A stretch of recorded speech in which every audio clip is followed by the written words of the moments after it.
At Iron Harbor Medical Center in Seattle, Nurse Mia Callahan carries scars that her coworkers turn into cruel jokes and quiet mockery. None of them know what those marks truly mean. Dr. Caleb Sterling, arrogant and obsessed with his reputation, makes a point of humiliating her in front of everyone, treating her as weak and disposable. Everything changes when a convoy of armored SUVs arrives at the hospital, carrying a critically wounded operator, a Navy SEAL named Mason, bleeding out from a wound that will kill him in minutes. While the doctors hesitate, Mia's hands stop shaking. She knows exactly what to do, and viewers will learn, right alongside the story, a real hemorrhage control technique that can save a life. When the team leader, Bishop, realizes exactly who is standing in front of him, he does something no one in that hospital ever expected to see. If this story pulls you in, hit like, subscribe to Silent Badges Stories, and drop a comment telling us who you think Mia really is, because the truth is coming, and it changes everything. The tray hit the floor before Mia Callahan even understood why her hands had gone cold. Dr. Caleb Sterling stood over her with his arms crossed, his white coat pressed and perfect, his voice pitched just loud enough for the entire nurses' station to hear. "I asked for the chart 3 minutes ago," he said. "Do you understand English, or should I write it down in crayon for you?" A few nurses near the supply closet laughed, quickly, nervously, the kind of laugh people give when they want to belong to the person doing the humiliating instead of the one receiving it. Mia bent down and picked up the tray. Her fingers, thin, scarred fingers that carried a story nobody at Iron Harbor Medical Center had ever bothered to ask about, gathered the scattered gauze and syringes without a single word. "I am getting it now, Dr. Sterling," she said quietly. "Getting it now," he repeated, mimicking her voice in a tone that made 2 more nurses giggle. "You know, Mia, I have met golden retrievers with faster response times." He turned and walked away, his shoes clicking against the tile with the confidence of a man who had never once been told no. Mia stood alone at the station, the fluorescent lights humming overhead, and pulled her sleeve down over the pale scar that ran along her right forearm. It was an old habit. Cover the mark, cover the question before anyone can ask it. A small voice pulled her attention toward the pediatric hallway. A boy of about 7, admitted overnight for a bad asthma flare, stood gripping the frame of his door, his oxygen line trailing behind him like a leash he had outgrown. "Nurse Mia," he said. "I heard yelling." "That was nothing important, Tommy," she said, kneeling down to his height, her voice softening into something warm and unhurried. "Doctors like the sound of their own voice sometimes. It does not mean anything happened." "He is mean to you." "He is mean to everyone," Mia said, smiling. "That is not the same as being right about anything." Tommy considered this with the serious face only children give to matters they have decided are important. "My dad says you are the only one who listens when I say my chest feels tight before the machine even beeps." "That is because I am always listening," Mia said, and helped him back toward his bed, tucking the blanket with the same steady hands that in a few short hours would be packing a wound most nurses would never be trained to touch. It was a small moment, the kind nobody wrote incident reports about, the kind that never reached Sterling's ears or the administration's quarterly review. But it was the moment, if anyone had been paying attention, that revealed the truest thing about Mia Callahan. Underneath the silence, underneath the lowered eyes and the sleeves pulled down over old scars, there was a person who had once been trained to protect people, and had never actually stopped, not for one single day since she traded a call sign for a name tag. She had been at Iron Harbor for 14 months. In that time, she had learned the exact rhythm of the place, the exact sound Dr. Sterling made when he wanted an audience, the exact spot by the elevator where the newer nurses gathered to whisper about the quiet woman with the scars nobody explained. They called her strange behind her back. They called her jumpy. Once, in the break room, a resident named Patricia had joked that Mia probably got those scars falling off a bicycle, and the room had laughed, and Mia had smiled along with them, because it was easier than telling the truth, and because the truth was not hers to give away in a break room over stale coffee. Nobody at Iron Harbor knew that the scar above her left eyebrow had come from a doorframe in a compound outside Kandahar. Nobody knew that the faint lines across her knuckles had come from years of training that most human bodies were never meant to survive. Nobody knew that the small tattoo hidden beneath her collarbone, a single black feather no bigger than a thumbprint, had been given to her by 6 people who no longer spoke her old name out loud, because speaking it meant remembering the ones who did not come home. 6 years ago, she had answered to a different name entirely, a call sign given to her the week she completed a selection course that broke 14 of the 16 people who started it. Raven. It had meant something once. Whispered over radios in places whose names never made it into newspapers. spoken by men who trusted her hands with their lives without a second thought. Now it was a word she kept locked in a drawer with an old dog tag and a folded flag, buried under sweaters in a closet she rarely opened. She had left that world quietly, without ceremony. 3 months after a mission in a valley, she still saw sometimes in the space between sleeping and waking. She had wanted an ordinary life, a life where nobody needed her to be fast, or lethal, or unbreakable. Nursing school had felt like the safest possible distance from everything she used to be. A profession built entirely around gentleness, around bedside manner, around the kind of care that never once required a weapon. She had not expected gentleness to come with its own particular cruelty. She had not expected to trade bullets for whispers, or danger for the slow daily erosion of being underestimated by men who had never once had to prove themselves under fire. At Iron Harbor, she was simply Mia, small, quiet, slow to speak, the nurse who flinched when doors slammed, the one who kept her sleeves down in July. She finished restocking the tray and moved down the hallway, past the pediatric wing, past the vending machines, past the window that looked out over the ambulance bay where rain slid sideways in gray sheets against the glass. Seattle had been drowning in storm clouds for 3 days straight, and the emergency room had been slammed with car accidents, hypothermia cases, a man who had fallen off a roof trying to fix a gutter in the wind. At the nurse's station, a younger nurse named Priya caught up with her, matching her stride, glancing back once to make sure Sterling was out of earshot. "You do not have to let him talk to you like that," Priya said. "I could file a complaint with HR. Half the floor would back me up." "It would not change anything," Mia said. "Men like Sterling do not get corrected. They get promoted, and everyone around them learns to duck." "That is bleak." "That is Tuesday," Mia said, and something almost like a smile crossed her face, quick and dry, gone before it fully arrived. Priya studied her for a moment. "You never get angry. I do not understand how you do that. If someone spoke to me like that every single day, I would have quit or snapped a long time ago." "I get angry," Mia said quietly. "I just learned a long time ago that anger is only useful when it is aimed at the right target, at the right moment. Wasting it on a man like Sterling would be like emptying a magazine at a target that is not even worth the ammunition." Priya laughed, assuming it was a joke. Mia did not correct her. Mia liked the noise of a busy floor. It gave her something to disappear into. She did not know, as she checked vitals on a woman in Bay 4, that in exactly 11 minutes, 3 black SUVs would come tearing off the highway exit and into the ambulance bay, moving faster than any civilian vehicle had any right to move, tires throwing up sheets of water, doors opening before the engines had fully stopped. She did not know that the next 15 minutes would end 14 months of hiding. At the morning staff meeting, Sterling had made a point of holding up a printed schedule and announcing, to the room, that certain staff members needed to be reminded that punctuality was not optional, his eyes settling on Mia even though she had clocked in 6 minutes early. Nobody corrected him. Correcting Sterling in front of an audience was its own kind of career risk, and everyone on that floor understood the arithmetic of survival inside a hospital hierarchy that protected its most senior doctors long before it protected the nurses who kept the entire building functioning. Mia had said nothing. She had learned, in a different kind of hierarchy entirely, that silence was sometimes the most disciplined weapon available. Soldiers who reacted to every provocation did not survive long enough to matter. Neither, she suspected, did nurses. Dr. Sterling found her again near the med cart, holding a tablet like a weapon. "You transposed a dosage on Mr. Alvarez's chart," he said, not bothering to lower his voice.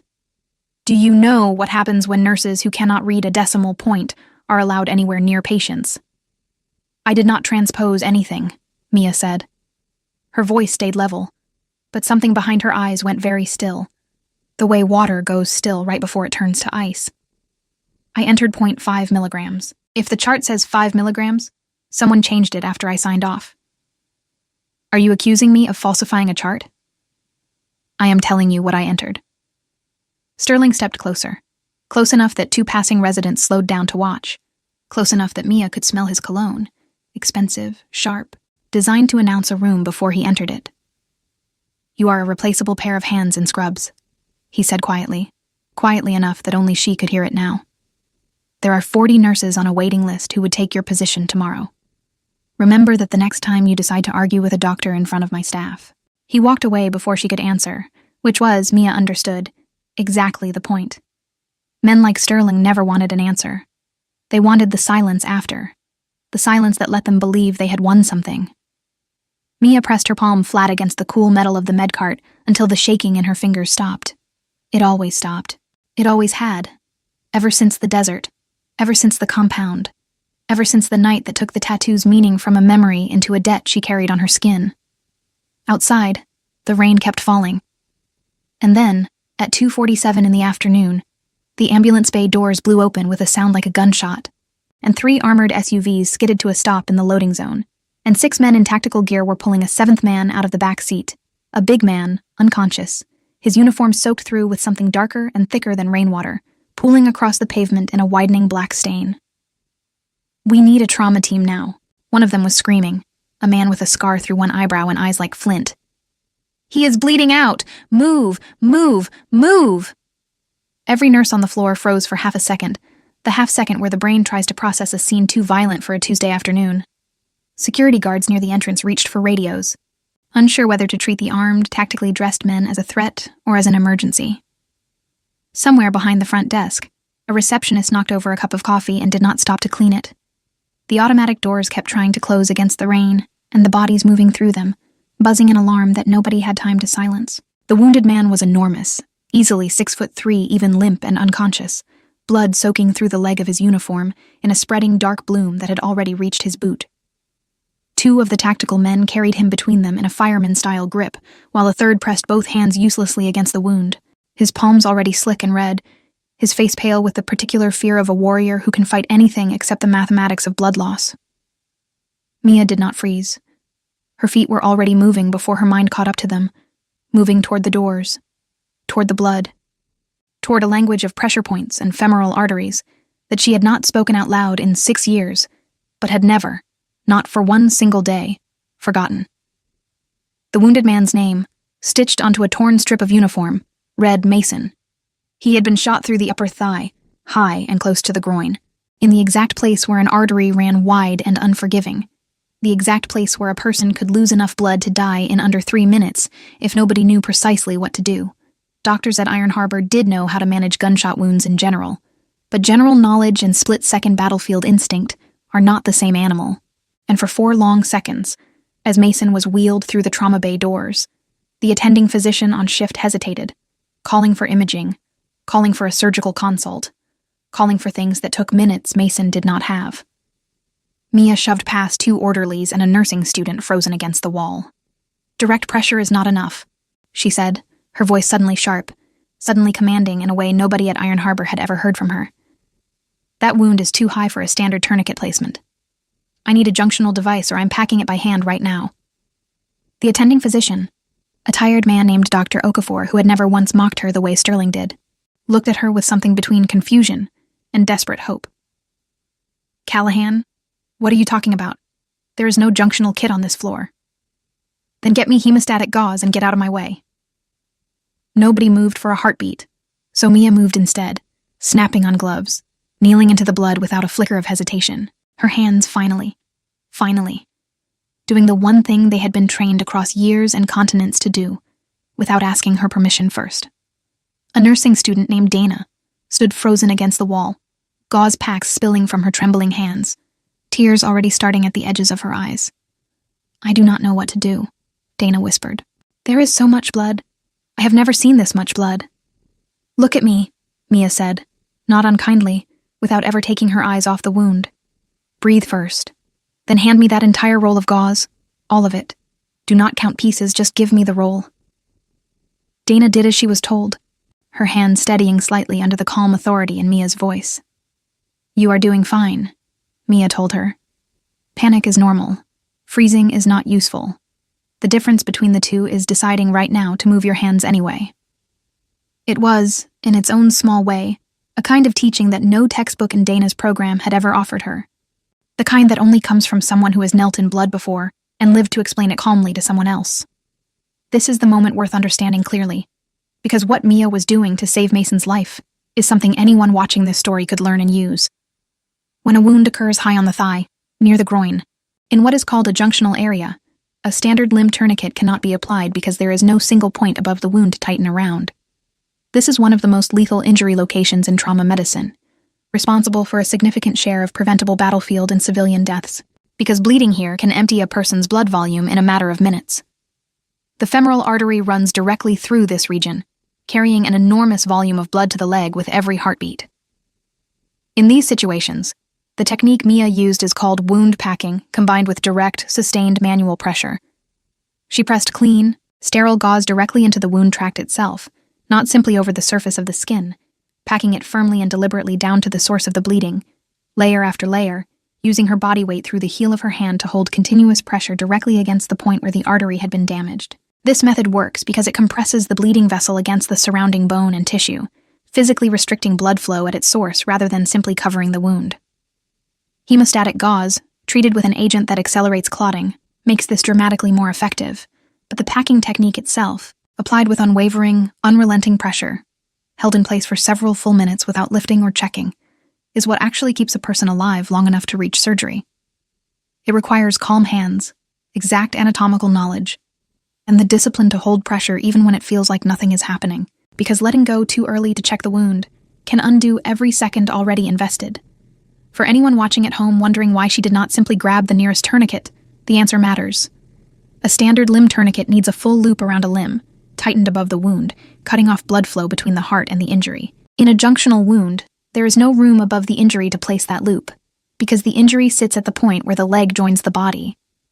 This is exactly why junctional wounds are so feared in trauma medicine, and exactly why packing and sustained pressure, uncomfortable and exhausting as it is to hold, remains one of the most important skills a first responder or bystander can ever learn. Community first aid courses across the country now teach exactly this technique, using training gauze on mannequins, precisely because ordinary people, not just soldiers or trauma surgeons, have used it in real emergencies to keep someone alive until paramedics arrived. The room around Mia had gone almost reverently quiet, the kind of silence that falls over people watching a skill they do not fully understand, but instinctively recognize as real. Mason's blood pressure, read aloud by a monitor tech in a shaking voice, had dropped low enough to kill him twice over. Mia did not look up at the number. She kept her hands buried in the wound, counting silently, feeling the wet heat against her palms, feeling 6 years of a life she had buried under scrubs, and silence come roaring back into her fingers like something that had never actually left. "Pressure is holding," she said out loud, to Okafor, to the room, to herself. "Get me 2 units, O negative now, and prep for junctional clamp if we have anything close to one in this building." Dr. Okafor knelt beside her, watching her hands work with an unmistakable, practiced economy of motion. No wasted gestures, no hesitation, no second-guessing. "Callahan," he said under his breath. "I have worked trauma for 11 years. I have never seen anyone move like that outside of a documentary about combat medicine." "Focus on the surgical prep," Mia said. "I have this." He did focus, because there was nothing else useful to do, because the wound was slowing its bleed exactly the way she had promised it would, because whatever question he wanted to ask could wait until Mason was no longer actively dying on the table in front of them. Behind her, the man with the scarred eyebrow, the one who had been screaming in the ambulance bay, went suddenly and completely silent. He was staring at her hands. His name was Bishop, and he had led men through 11 combat deployments across 3 different continents. He had watched medics work on the dying more times than he could count on both hands. In mud, in sand, in the back of moving vehicles under fire. He had never, not once, seen a hospital nurse pack a junctional wound with that particular grip, that particular rhythm of pressure and release, that particular stillness in the shoulders that only comes from training so deep it lives below conscious thought. "Where did you learn that?" Bishop said. It was not really a question. His voice had dropped to something low and careful, the voice of a man recalculating everything he thought he understood about the room he was standing in. Mia did not look up. "Medical school," she said. "No," Bishop said. "It is not. I have seen combat medics do exactly what you just did. Exactly. That is not a technique they teach in nursing programs." Around them, the trauma bay had gone strange and quiet, doctors and nurses pretending to be busy while straining to listen, aware that something was happening that none of them had a name for yet. Dr. Sterling appeared in the doorway, drawn by the commotion, his expression already curdling into something dismissive when he saw Mia kneeling in blood, giving orders, being obeyed. "Callahan, step aside. Let Dr. Okafor handle this," Sterling said, stepping forward with the easy authority of a man used to being listened to. "If she steps aside, your patient dies," Bishop said without turning around. "She stays exactly where she is." Sterling opened his mouth to argue, looked at the SEAL's face, and closed it again. Mia held pressure for 4 more minutes while a surgical team scrambled into place. 4 minutes that felt like 4 hours. 4 minutes where nobody in that trauma bay breathed easily until the surgeon finally arrived and Mia guided his hands, actual words, actual instructions, to the exact point of the bleed. Junctional compression, superior to the wound tract. He needs a Foley catheter balloon technique if you do not have a proper junctional tourniquet. Inflate it inside the tract for internal pressure, she said. And the surgeon, a woman named Dr. Reyes, who had spent 2 tours in combat hospitals before coming to Iron Harbor, looked at Mia with an expression of pure, startled recognition. "Who are you?" Dr. Reyes said quietly. Mia did not answer. She stepped back from the table, only when 4 hands replaced her 2, only when Mason's vitals steadied, only when the immediate danger had passed into the slower, more manageable danger of surgery and recovery.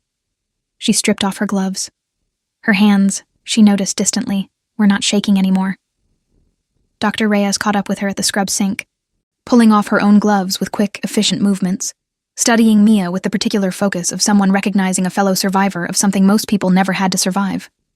"I did 2 tours at a combat support hospital in Helmand before I came here," Reyes said quietly. "I have seen exactly 3 people in my life move like that around a junctional wound. 2 of them were Army Special Forces medics. The 3rd one just walked out of my operating room." "I do not know what you think you saw," Mia said. "I know exactly what I saw," Reyes said, not unkindly. "Whatever you are protecting, Callahan, I am not interested in exposing it. I am interested in knowing whether you would ever consider training the rest of this trauma staff. Because what you just did should be standard practice in this hospital, and it is not, and that gap almost cost that man his life."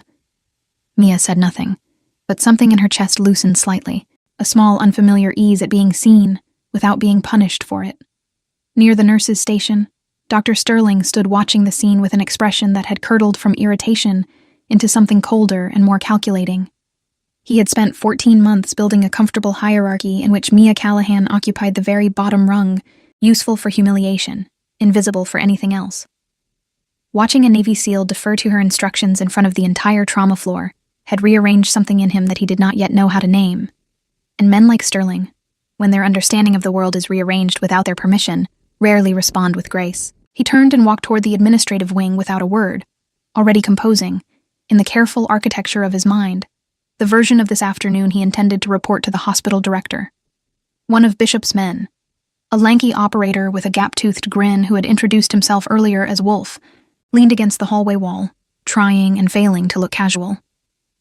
"So, just to confirm," Wolf said, "the tiny nurse who has been getting yelled at by pretty boy in the white coat all day just saved Mason's life using a technique they teach at the schoolhouse. That is the situation we are in right now. That is the situation," Bishop said. Cool, totally normal Tuesday," Wolf said, then glanced at Mia with an expression somewhere between awe and genuine amusement. "Ma'am, no offense, but you have the most terrifying resting nurse face I have ever seen on a human being. I almost handed you my sidearm." Despite everything, despite the adrenaline and the rain, and 14 months of careful invisibility cracking apart in real time, Mia felt the corner of her mouth twitch upward. "I would not have taken it," she said. "Hospital policy." Wolf laughed, a real laugh, startled out of him by the dry delivery, and even Bishop allowed himself a brief, tired smile before his expression settled back into something more serious. Bishop followed Mia into the hallway. "You never looked at me," he said, his voice quiet now, almost gentle. "You only looked down, this whole time. Every time I have been in this hospital before, dropping off wounded men, you looked down and disappeared into a corner." Mia stopped walking. She did not turn around. "I did not want to be looked at," she said. "Those are not a nurse's hands," Bishop said. "That is battlefield training.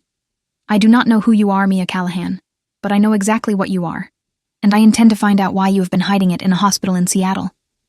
"I am not hiding anything," Mia said, though even to her own ears the words sounded thin. 6 of my men are alive today because somebody, somewhere, trained a person exactly like you," Bishop said. I do not need your file number or your old unit designation to know that. I have spent my whole career around operators, Callahan. I know what one looks like even when she is wearing scrubs and keeping her eyes on the floor. It is Mia, she said. Just Mia. That other person does not exist anymore.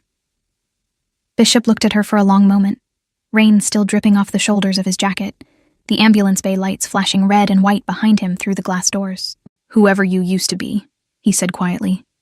She just saved one of the best men I have ever served with. I do not think she is as gone as you want her to be.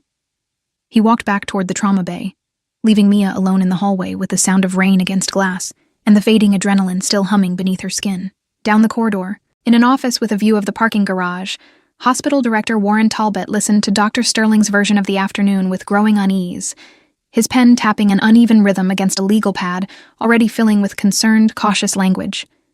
Words like unauthorized medical intervention. Words like scope of practice violation. Words like liability exposure.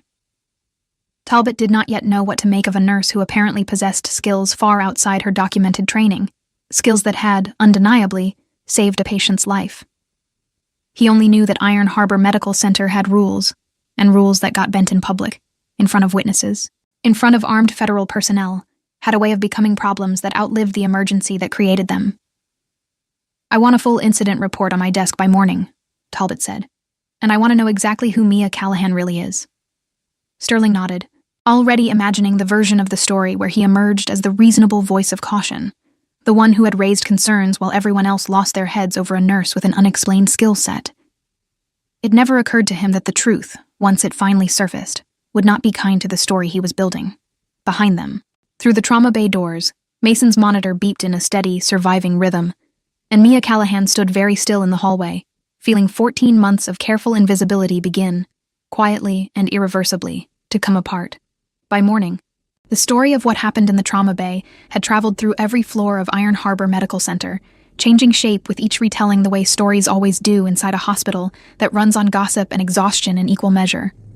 In the cafeteria, an orderly swore he had heard she was former CIA. In radiology, a technician insisted she had once been a war correspondent who picked up field medicine by accident. By the time the story reached the billing department on the 3rd floor, someone was convinced Mia had personally carried Mason out of a burning building on her back before the SUVs had even arrived, which was, as far as anyone could tell, not remotely true, but made for an excellent story over lukewarm break-room coffee.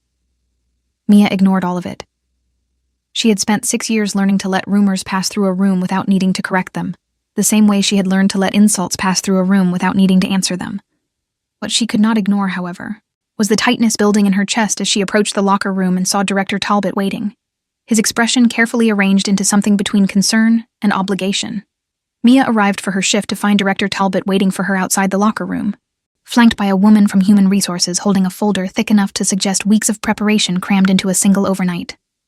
"Ms. Callahan," Talbot said, his tone carefully neutral in the way of a man who had rehearsed this conversation in front of a mirror. "We need to discuss yesterday's incident." "Mason is alive," Mia said. "I would call that a successful outcome, not an incident. You performed an unauthorized medical intervention that falls well outside the documented scope of a registered nurse," Talbot said, opening the folder as though the paper inside carried more authority than the man reciting it. "Wound packing at that depth, verbal direction to a surgeon regarding balloon catheter technique. These are not nursing actions. We have a legal obligation to investigate where you acquired this training, and whether your credentials accurately reflect your actual background." "I saved his life within the standard of care for catastrophic hemorrhage," Mia said, her voice even, controlled, betraying nothing of the tightening in her chest. "If Dr. Reyes and Dr. Okafor are willing to attest to that, I do not see what investigation is required." "They already have," the HR woman said quietly, not unkindly. Her name tag read, Grace Whitfield, and something in her tone suggested she was not entirely comfortable with the role she had been assigned in this meeting. "Both physicians filed statements in your defense within an hour of the incident. That is not the concern that brought us here." "Then what is the concern?" Mia asked. Whitfield glanced at Talbot before answering. "The concern is optics, liability, and a credentials file that does not match observed behavior.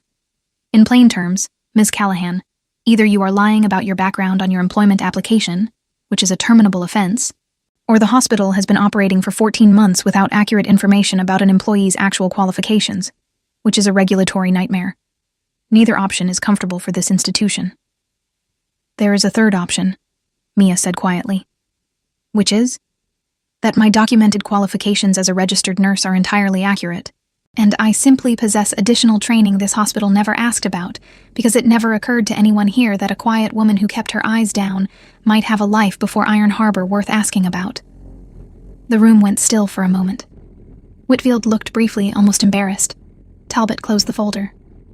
The concern, Ms. Callahan, is that your personnel file lists 11 months of prior nursing experience at a small clinic in Ohio before you were hired here. Nothing in that file explains how a person with 11 months of general nursing experience performs battlefield trauma technique with the precision of a combat medic with a decade of field time.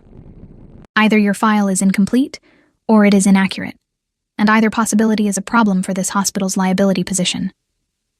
Mia said nothing. There was, she understood, no version of the truth she could offer that would simplify this moment, rather than complicate it further. Pending review, you are suspended from patient-facing duties, Talbot said. Administrative leave, paid, effective immediately. I am sorry it has come to this, but I have a hospital to protect. Whitfield slid a copy of the suspension paperwork across the counter toward her, pen already clipped to the top page. You are entitled to appeal within 10 business days. I would encourage you to consider it, Ms. Callahan. For what it is worth, I do not think this outcome is fair, but fairness is not always the same thing as policy. I understand the distinction, Mia said, signing the paperwork with a steady hand that gave away nothing of the storm building underneath her calm exterior. I have spent most of my adult life inside institutions that valued policy over fairness. This will not be the first time I have had to wait for the truth to catch up with the rules. Dr. Sterling, positioned conveniently within earshot near the supply closet, allowed himself the smallest, most satisfied smile Mia had ever seen cross his face. She turned and walked out of the building without another word, past nurses who would not meet her eyes, past Priya who mouthed, "I am sorry," silently from across the hall, past the ambulance bay where, only 18 hours earlier, she had knelt in a stranger's blood and finally, briefly, been exactly who she used to be. Tommy waved at her weakly from his hospital bed as she passed his open door, his oxygen line still trailing behind him, unaware of the storm unfolding around the nurse who always listened when his chest felt tight, before the machines even noticed. "Are you leaving?" he asked. "Just for a little while," Mia said, forcing warmth into her voice that she did not entirely feel. "I will be back before you know it." "Promise?" "I promise," she said, and meant it more fiercely than she expected to. A small, sturdy vow that steadied something inside her chest as she continued down the hallway. Outside, in the parking garage, Bishop was waiting beside a black SUV, arms crossed, rain finally beginning to ease into a thin gray drizzle. "I heard," he said. "News travels fast." "Wolf has been sitting in that stairwell eavesdropping on hospital gossip for 2 hours, Bishop said. "He has apparently made friends with 3 separate nursing students. I do not fully understand how he does that." Despite everything, Mia felt something loosen in her chest, some small release of pressure at the absurdity of it. "Your team has a strange set of skills." "You would know," Bishop said. "I looked into some things last night. Not your current file. The other one. The one buried 3 systems deep that took me most of the night, and 2 favors I am not proud of calling in." Mia went very still. "I am not here to expose you," Bishop said, reading the tension in her shoulders correctly. "I am here because Mason is going to need weeks of recovery, and I would trust exactly one person in this city to manage it properly, and that hospital just suspended her over paperwork instead of thanking her." "What do you want, Bishop?" "I want you to help me get Mason through the next 72 hours without complications, off the books if necessary," Bishop said.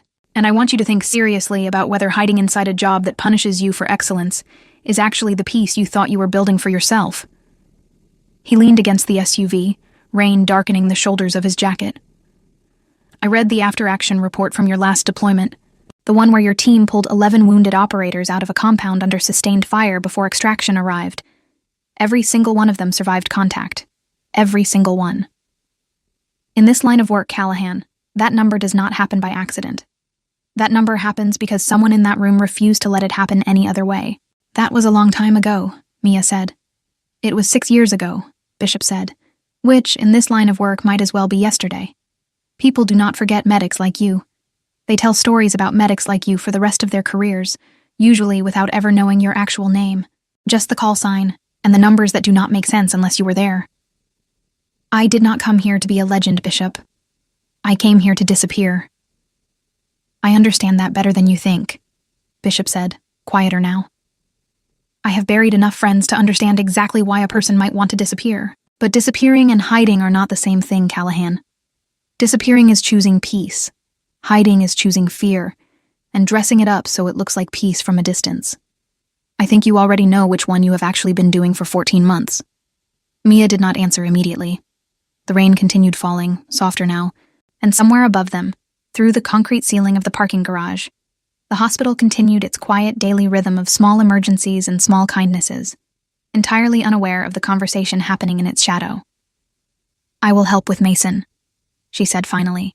Not because you convinced me of anything, because he is a patient who needs care, and that has never stopped being what I do, suspension or not.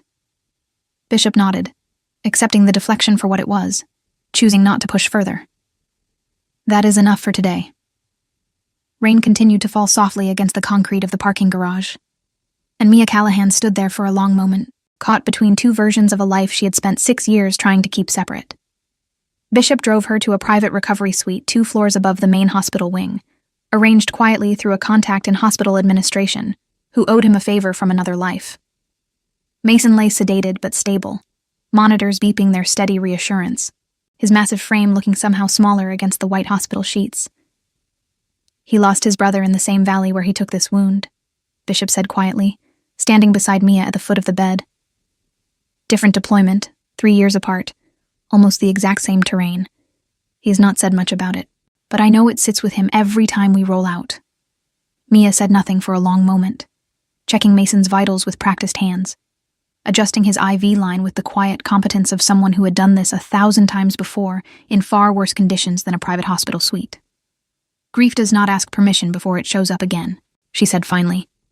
It just waits for a quiet moment and walks back in like it never left. You sound like you know that from experience. I buried 3 people I loved more than I have ever told anyone in this building, Mia said. I do not talk about them. Not because I do not carry them, but because talking about them out loud in a place like this feels like handing a piece of them to people who never got to know why they mattered. Bishop was quiet for a moment, watching her adjust the blanket over Mason's chest, with a tenderness that contradicted everything the hospital staff believed they knew about her. For what it is worth, he said, the ones we lose do not need us to talk about them to still matter. They just need us to keep doing the work they would have wanted us to keep doing. Mia looked up at him, something unguarded crossing her face for just a moment before she composed it again. That is the first genuinely comforting thing anyone has said to me in 14 months.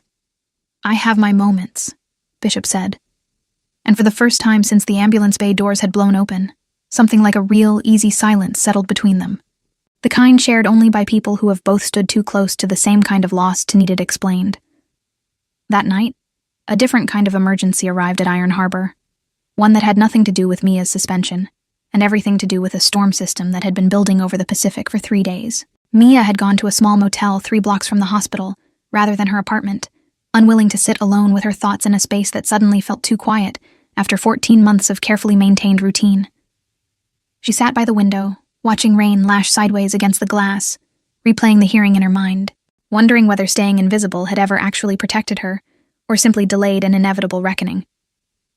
The local news, playing quietly on a muted television bolted to the wall, showed a meteorologist tracking a dangerous band of wind moving inland off the coast, warning of possible power outages across the greater Seattle area through the night. Mia watched the radar swirl toward the hospital district with a low, unplaceable unease.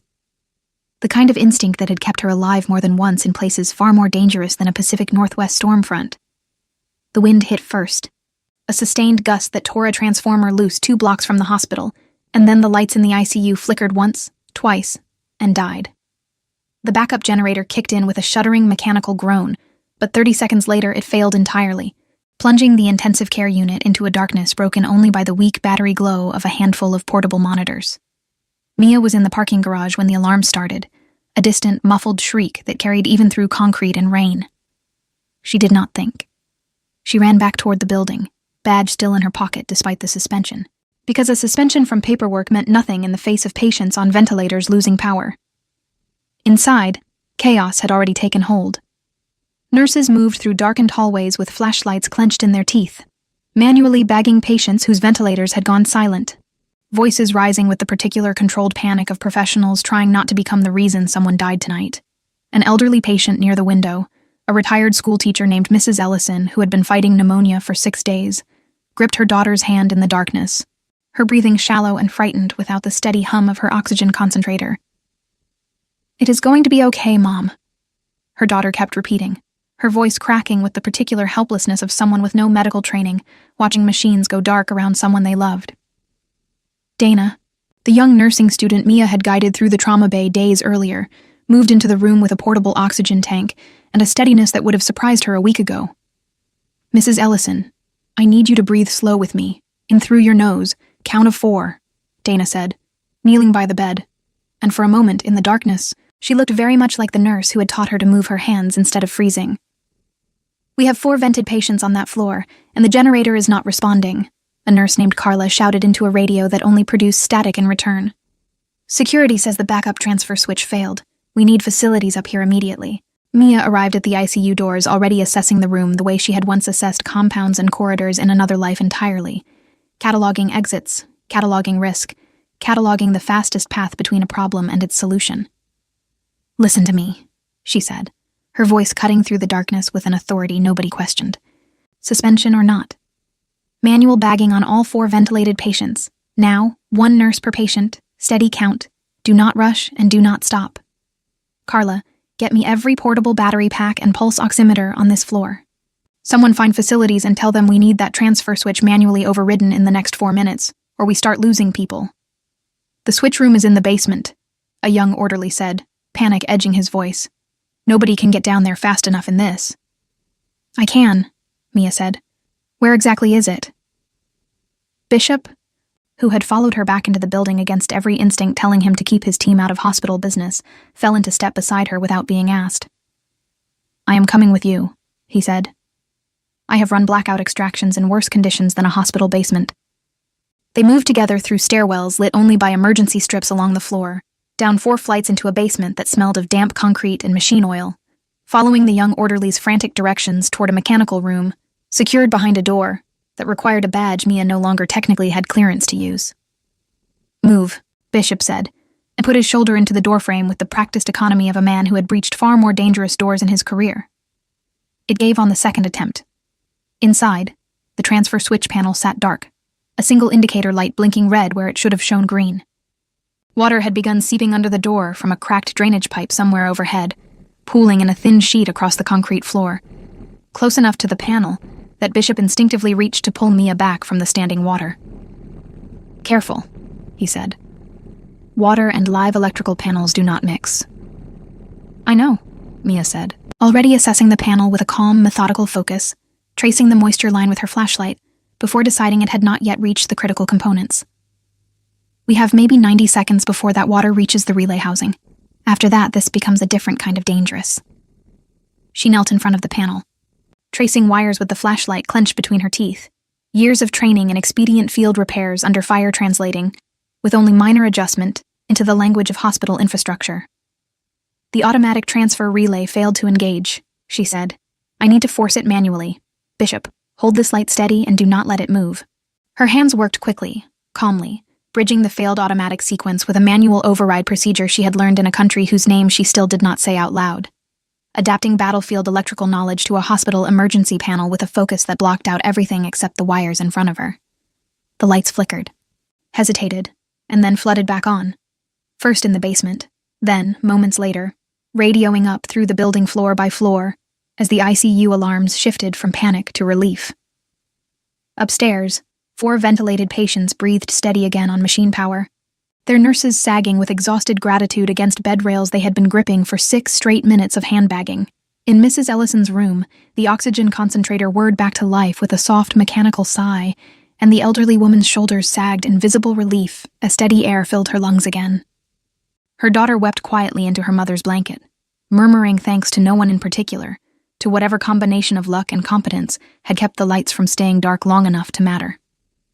Dana found Mia in the hallway afterward, her scrubs soaked through with sweat and rain, her hands still faintly trembling from the adrenaline of the basement. "You did that twice now," Dana said. "Once with Mason. Now this. I do not understand how you stay so calm." "I am not calm," Mia said. "I am just quiet about being afraid.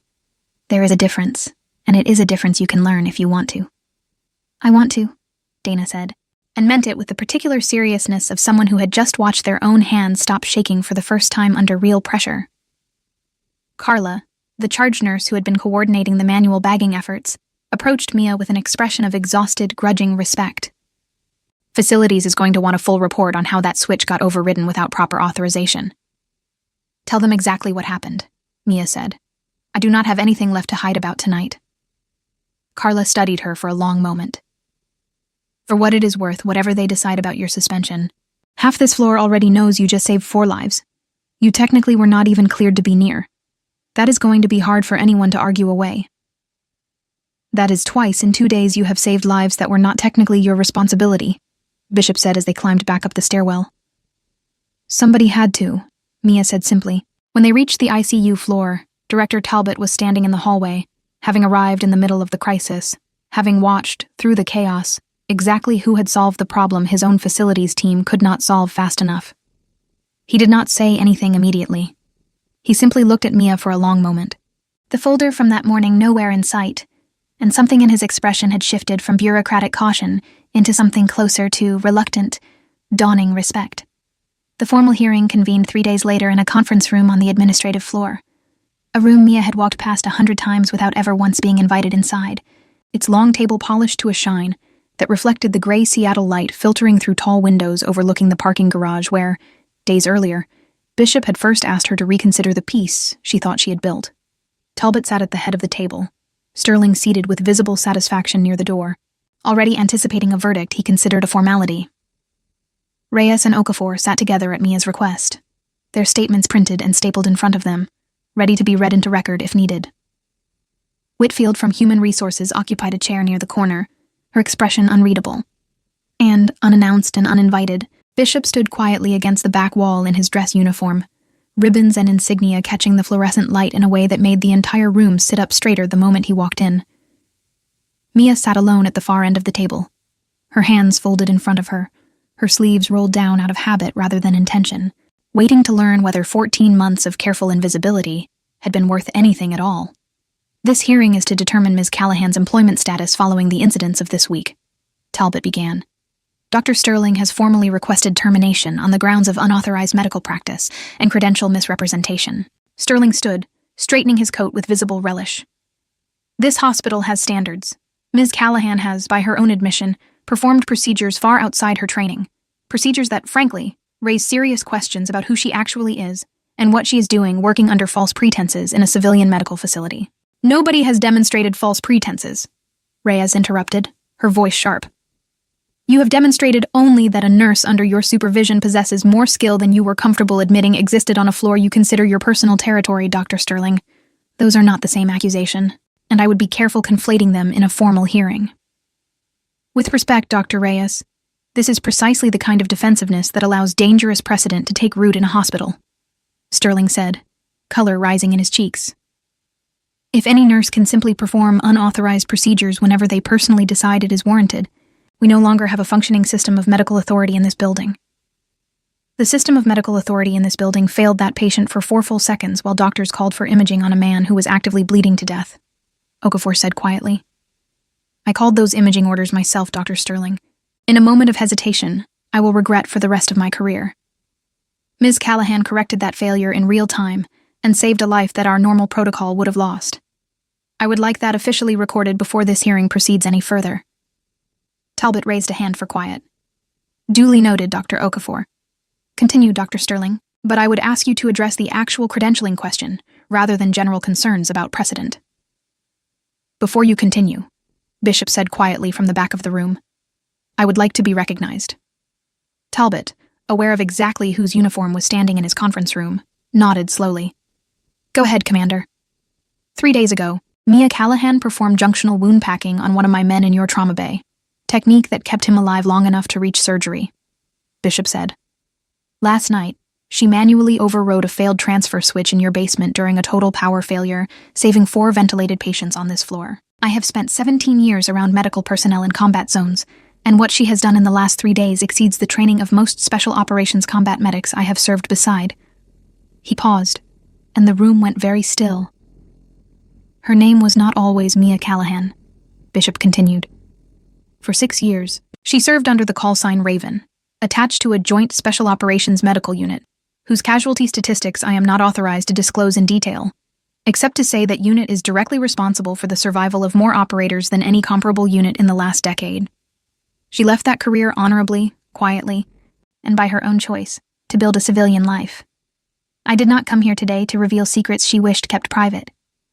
I came here because a hospital that punishes competence this extraordinary, purely because it makes bureaucrats uncomfortable, does not deserve to keep her, and frankly, does not deserve the reputation she has been quietly protecting for 14 months. Sterling's face had gone through several colors during this speech, settling finally on a pale, uncertain white.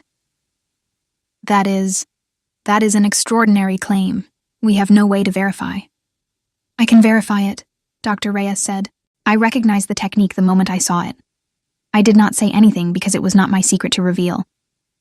But I will say this now, under oath if necessary.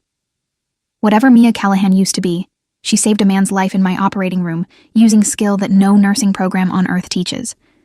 If this hospital fires her for that, it deserves every headline that follows.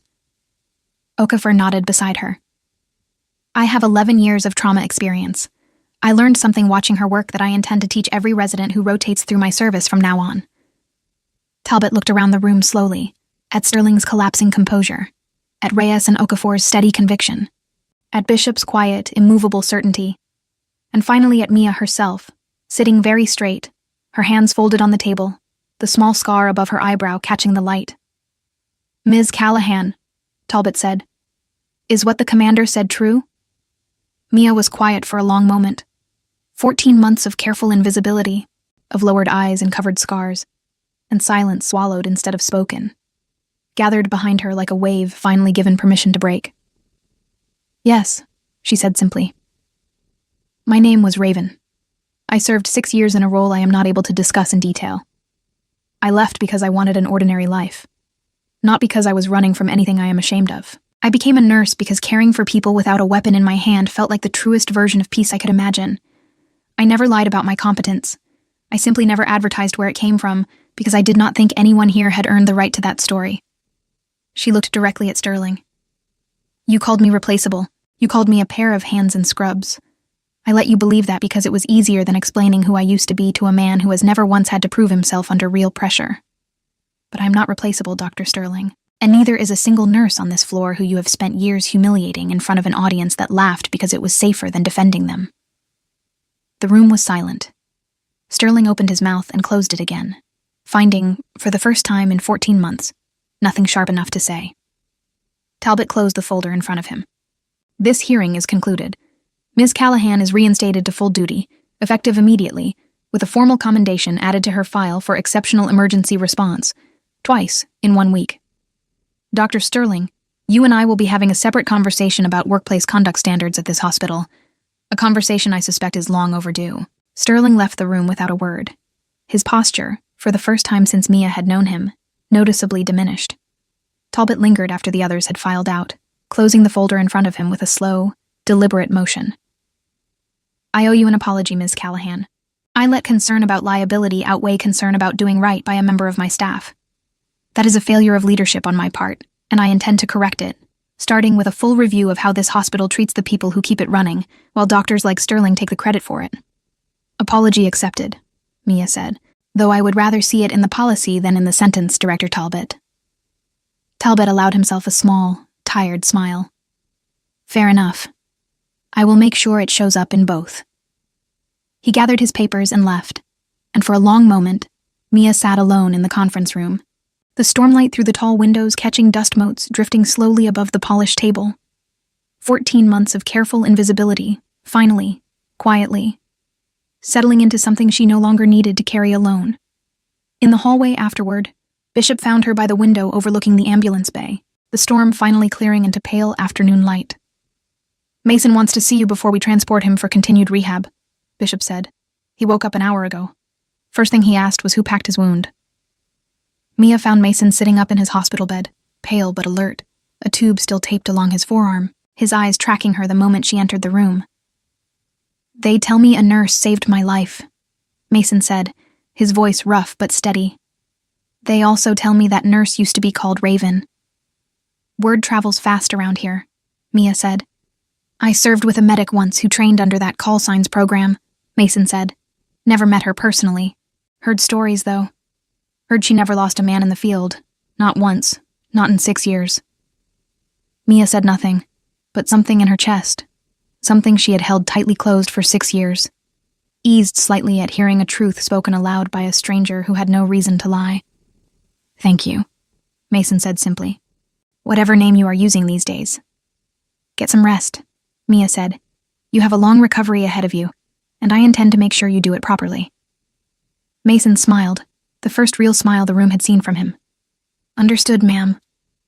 Outside in the corridor, Bishop straightened to something close to attention as Mia walked out, an unmistakable, deliberate gesture of respect between operators, and one by one, the rest of his team, still lingering near the nurse's station, did the same, straightening, falling silent, offering the kind of recognition that needed no words at all.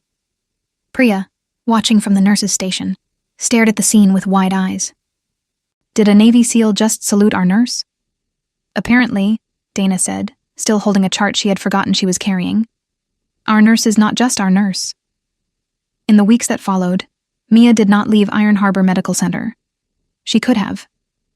Bishop had made it clear, without pressuring her, that there were paths back into the world she used to inhabit, consulting roles, training positions, opportunities that would have paid considerably more than a hospital salary and asked considerably less of her patients. She chose to stay. She began, at Dr. Reyes's request, teaching a monthly trauma workshop for staff, focused entirely on catastrophic hemorrhage response, junctional wound management, and the kind of calm, disciplined thinking that panic tends to erase from people who have never been trained to hold pressure through fear. Nurses who had once whispered about her scars now sat in the front row taking notes. Dana, the nursing student who had frozen in the trauma bay, became one of her most dedicated pupils, eventually requesting to shadow her permanently. Tommy, discharged and healthy, visited the hospital gift shop with his father one afternoon and insisted on buying Mia a small stuffed raven from the shelf, entirely unaware of the significance of his choice. She kept it on her desk in the nurse's lounge, a small private joke between herself and a life she no longer needed to hide. Priya asked her once quietly, over coffee in the break room, whether she missed her old life at all. Mia considered the question honestly before answering. I miss the people, she said. I do not miss needing to be someone the world required me to be every single day without rest. I like being needed here in smaller doses, on my own terms, with room left over to be an ordinary person the rest of the time. Priya nodded slowly. That sounds like peace. It is the only kind I ever actually wanted, Mia said. Months later, when new nurses joined the floor, they no longer heard whispers about a strange woman with unexplained scars. Instead, they heard often within their first week some version of the story that had already settled into Iron Harbor folklore.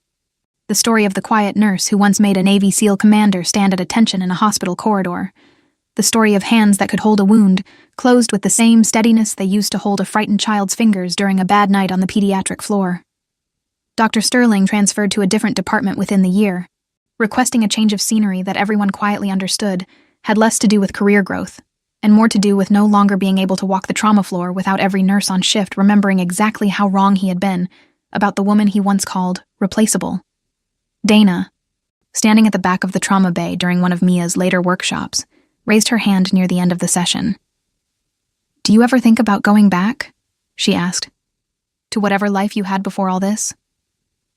Mia considered the question seriously, the way she considered most things now, without rushing toward an easy answer just to fill a silence. I think about it the way you think about an old friend you loved deeply, but could not keep living beside forever, she said. With gratitude, not regret. That life made me who I am. This life is where I finally get to use everything it taught me, without paying the price it used to cost me to use it. Dana nodded slowly, writing nothing down, understanding somehow that this particular answer was not meant for a notebook. She simply carried it with her instead, the way people carry the things that actually change them. Dr. Sterling remained at Iron Harbor, quieter now, chastened by a formal reprimand, and the particular humiliation of watching an entire floor's respect shift permanently away from him and toward the woman he had spent 14 months underestimating. He never apologized directly. Mia did not wait for one. Some debts, she had learned long ago, are paid simply by no longer needing to be owed. She kept her sleeves down sometimes, out of habit rather than shame now, and other times, especially during her trauma workshops, she rolled them up without a second thought, letting the scars show, letting them mean exactly what they meant, evidence of survival rather than something to hide. Mason completed his rehabilitation at a facility upstate, and before he transferred out, he asked Mia to visit him one final time. She found him standing, unaided, for the first time since the injury, gripping a walker but upright, his face bright with the particular pride of a man who had fought his way back to his own 2 feet. "I wanted you to see this before I left," he said. "You are the reason I am standing here at all." "You did the hard part," Mia said. "I just bought you the time to do it." "That is not nothing," Mason said. "That is everything, actually. Time is the only thing none of us can get back once it runs out. You gave me mine." Wolf, waiting by the door with a duffel bag slung over one shoulder, cleared his throat loudly. "As much as I would love to stand here and cry about it, Mason, the van is idling and Bishop hates waiting." Mason rolled his eyes, but he was smiling as he said his goodbyes, and Mia watched the convoy pull away from the hospital with a feeling she had not expected to have again. A quiet, settled satisfaction that had nothing to do with medals or missions, and everything to do with a man walking out of a building on his own legs, because she had refused to let go of a wound at the exact moment it mattered most. "You never looked at me," Bishop had told her, that first rainy afternoon. "You only looked down." She did not look down anymore. On a quiet Sunday morning 3 weeks later, Mia visited a small memorial garden 2 blocks from the hospital, a place with a single granite bench and a plaque honoring local veterans, a place she had walked past 100 times without ever once stopping. She stopped this time. She sat on the bench, pulled a small black feather charm from her pocket, the one that matched the tattoo beneath her collarbone, and set it gently on the granite ledge beside a handful of other small tokens left by people who understood exactly what silence like this was for. "I am not hiding anymore," she said quietly. To no one, and to everyone she had ever lost. "I am just choosing where I stand." She sat there a long while, the Seattle sun breaking pale and warm through the clouds for the first time in what felt like weeks, and when she finally stood to walk back toward the hospital, her shoulders were straight, her chin was level, and her eyes, for the first time in 14 months, met every single person who passed her on the street. She was never hiding weakness. She was hiding command. The end. In this story, Mia used a real emergency technique called wound packing, combined with sustained direct pressure to control a life-threatening junctional hemorrhage, a bleed occurring where a limb meets the body, in a location too high for a standard tourniquet to be applied. She packed sterile gauze firmly and deliberately into the wound itself, holding continuous, unwavering pressure against the source of the bleeding using the heel of her hand and her full body weight, understanding that letting go too early to check the wound could undo minutes of critical progress. This technique, taught today in advanced first aid and stop the bleed courses across the country, has saved lives in combat zones, car accidents, workplace injuries, and countless ordinary emergencies where a bystander, not a soldier, happened to be the first person on the scene. The moral of this story is simple and true well beyond the world of hospitals and battlefields. Competence does not always look the way we expect it to look. The quietest person in the room may be carrying more strength, more training, and more courage than anyone realizes. And the people we are quickest to underestimate are often the ones most capable of saving us when it matters most. Anyone, with the right training, can learn to hold pressure, to stay calm under pressure, and to become exactly the kind of person a stranger needs in the worst moment of their life. Consider taking a certified first aid or stop the bleed course in your own community. You may never need it, but if you ever do, you will be very glad you learned it before the moment arrived rather than during it.